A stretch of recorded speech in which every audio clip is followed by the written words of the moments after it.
So the big news of the week is Vice President Jagdeep Dhankhar has resigned. He said he was resigning to prioritize healthcare and abide by medical advice. I am linking Dhankar with Arun Goyal with Alok Verma, and I'm trying to figure out what is it that drives this leadership of this regime. I mean, especially Modi and Amit Shah. The way Arnab went at Dhankar is the way Trump went at Elon when Elon turned around. Dhankar really thought that he is the vice president. So the very thought that he is the vice president and he can act like a vice president was one mistake that he had committed. There's a main NDTV story which said it's because he thwarted the centre's plan to clear up the judiciary of corruption. Then there was a thing which said that poor chap, he went running home that night and he started packing his suitcase. As if Dhankar is sitting and packing his own suitcase to evict himself. He always thought that he was number 2 in the pecking order. Which he technically is. Yeah, technically is.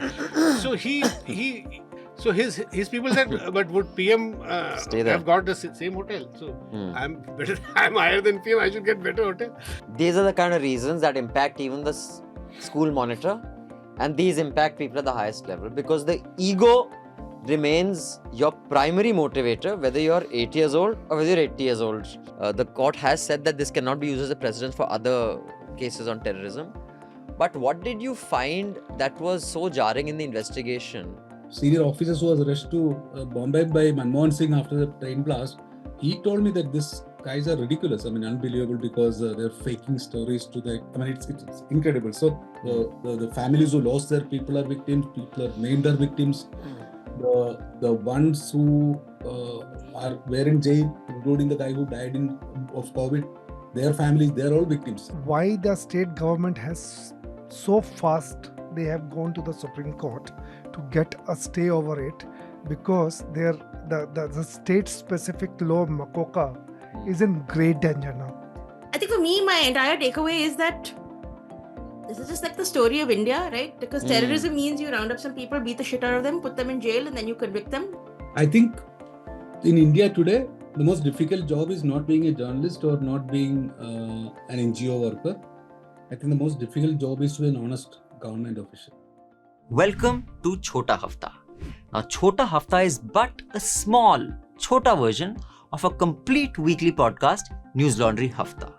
The Newslaundry Hafta is where you get the week's news, what made the headlines, what didn't make the headlines, but the full version is available to subscribers only. And I don't mean YouTube subscribers, although YouTube subscribers are also very welcome, very, very grateful to you, but also to Newslaundry subscribers, the paying subscribers who pay to keep news free. So you can also become a paying subscriber by clicking the subscription link. Now, what do you get if you're a paying subscriber? You get access to all our paywall content, all interviews, podcasts, and importantly, you get access to a full unedited Hafta, where you not only get to hear the week's news, but you get to hear the Newslaundry editors' positions on matters. You get to see their biases, what are their prejudices. It's an exercise in transparency while also informing you, and we have a few quips and jokes and agreements and disagreements thrown in. So listen to the full Hafta, subscribe to Newslaundry, and pay to keep news free. Here we go. अंग्रेज अपना लगान और news laundry अपना हफ्ता कभी नहीं छोड़ते. Welcome to another episode of Newslaundry Hafta. We are recording this on Friday the 25th at 11:13 in the morning, 25th of July. Also, I would like to just tell you that our partner organization, The News Minute, also has their weekly podcast called South Central, hosted by award-winning journalist Dhanya Rajendran. Do catch that because many of you say you don't get enough South-related discussions on Hafta. Well, you'll get them on South Central. So do make South Central a weekly habit as well. Let me introduce the panel. We have in the studio Anand Vardhan. Hello. From Bihar, and we are happy to confirm that his name is on the voters list. I have confirmed just before we started recording this. So we are good on that. Raman Kirpal. Hi. Jayashree Arunachalam, who joins us from Chennai. Hello, hello. And joining us, our guest today is MK Venu, the founding editor of The Wire. Hi. Welcome, Venu. Just want to remind you before we get to the headlines which Jayashree will give us, that News Laundry Hafta is now behind the paywall. You have the small Chhota Hafta available. For those who are not subscribers, we urge you to subscribe. Here is a QR code. There is a link in the show notes. We are an ad-free platform. We only survive on contributions made by you, which is why we do the kind of ground reporting we can do. We've started some new initiatives that you will see on News Laundry. So do subscribe, pay to keep news free, because when the public pays, the public is served. And we have a new Sena project called India's e-waste underworld. It started off by an innocuous story on e-waste, and as a reporter discovered, it is a huge scam, mafia, whatever, that is poisoning our soil, the way e-waste is supposed to be disposed, the regulation around it. There is just too much crooked stuff happening, and we have a whole series coming up, so do contribute to that as well. With that, Jayashree will now give us a headline. Venu, what is your observation about this entire big news that broke that day? He's been telling people close to him that he was being humiliated. The vice president came here, the US vice president, and I was told by a very ex-Rajya Sabha senior official who's retired, that it is always protocol for vice president from US to meet Vice President of India.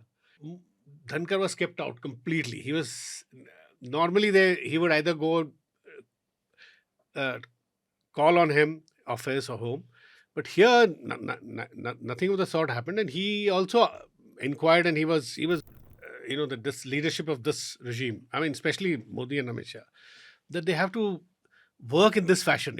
There's intrigue, there is cloak and dagger, there's paranoia. They're also suspecting that the person they're forcing to leave may do something which may harm them. Paranoia accompanied by complete power.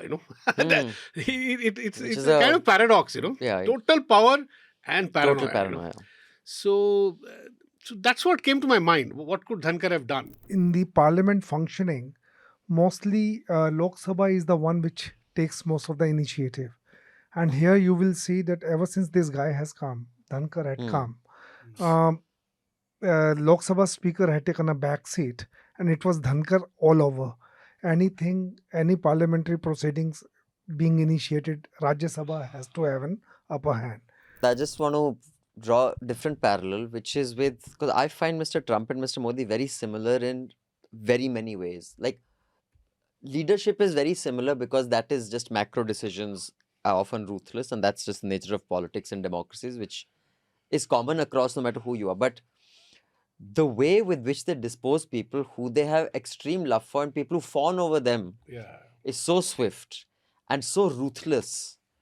I just find that amazing. And I find it amazing that no one learns from that. We have very tense relations episodes between Mr. Jail Singh and Rajiv Gandhi, but Jail Singh was president.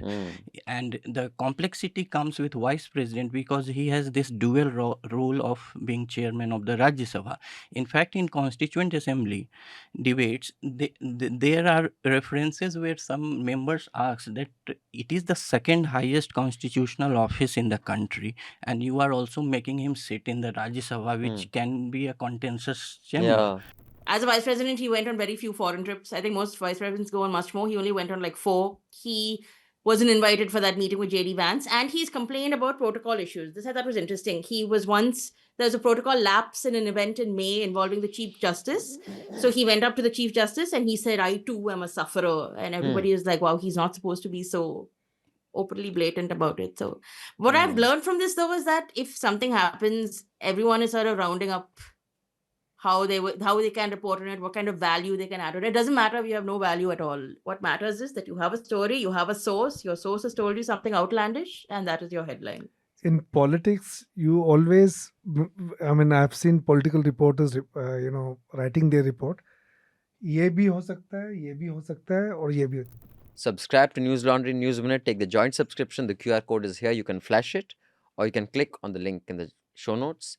Support journalism. It is required everywhere. Those of you who listen to American media, these days listen to CEO of NPR saying that how media is in crisis with federal funds being withdrawn from NPR.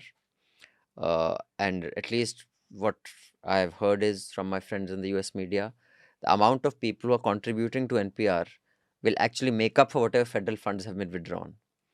And we keep saying Americans are so ignorant, they're so stupid and all. I've heard many Indians say that, which I completely disagree with.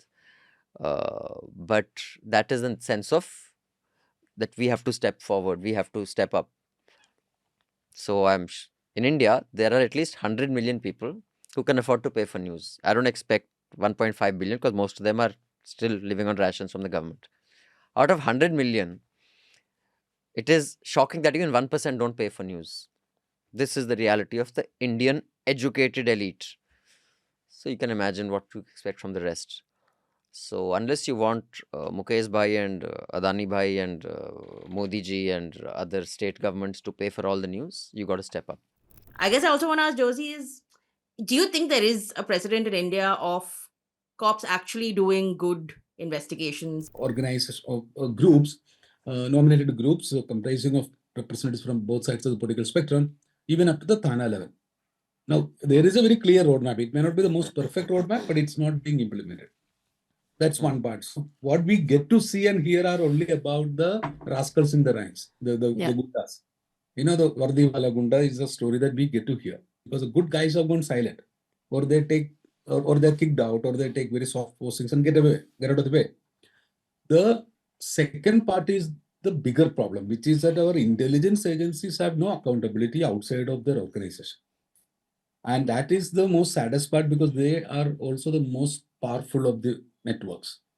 So we need to have in urgent parliamentary oversight over Intelligence Bureau, RNAW, and even much more stronger parliamentary oversight over CBI, Enforcement Directorate, etc. And that is a norm in any liberal democracy. We need to have it. Otherwise, they will roam around across the country, intimidating a Newslaundry to poor Muslims, from Father Stan Sami to some Dalits. They will do whatever they wish. And one of the things that has always struck me was the impunity with which our police, our investigation agencies are able to do pure malicious things and get away. Because there was no prosecution for malpractices being done. Courts were very lenient on officers and they were getting away with murder repeatedly. And that is what got me angry. But the one good guy in the team who was brought in to draft the charge sheet, who refused to make these innocents accused, he ended up committing suicide and his wife was framed in some case. I don't know what happened to that family. Wow. Actually, this is the biggest terror attack on India, bigger than the 9/11 Bombay, 2008 Mumbai attacks, because over 184, 185 people were killed. In 2008, only 170 people were killed, if I'm not wrong. Right. So it is country's biggest terror attack. Right. And there are everyone is a victim. The one thing that these special laws like Makokas do, that they lower the evidentiary value. Means evidentiary value, not standards. Like you don't need very, very hard evidence. And even if you are not able to prove with lower standards, it means a lot has gone wrong with investigation. Basically torture them to say things, and who would fake evidences by editing audio files. And in this case, she had done some very funny things like, for example, he wanted one of them to say that 4 terrorists came to his house. Now, she would pull the ears with whatever the equipment she had. As it pains, this fellow she will tell him that count 1 to 5. So he will say 1, 2, 3, 4, 5, right? Now she will cut that 4 audio of the 4 out of it and बस मुफ्त में इतना ही मिलेगा. For the full uncut podcast, subscribe to News Laundry and pay to keep news free. The best way to listen to the Hafta and indeed all our podcasts is through the News Laundry app. You can download the app by clicking on the links given in the show notes. So do download our app and get the best podcast experience. And also pay for news and support a new news media ecosystem that News Laundry is trying to encourage, where we are accountable to you because we run on contributions that you make. We don't take government ads, we don't take corporations ads, so that news serves the public, because when the public pays, the public is served. Subscribe to News Laundry, click on the link in the show notes below and proudly say, I pay to keep news free.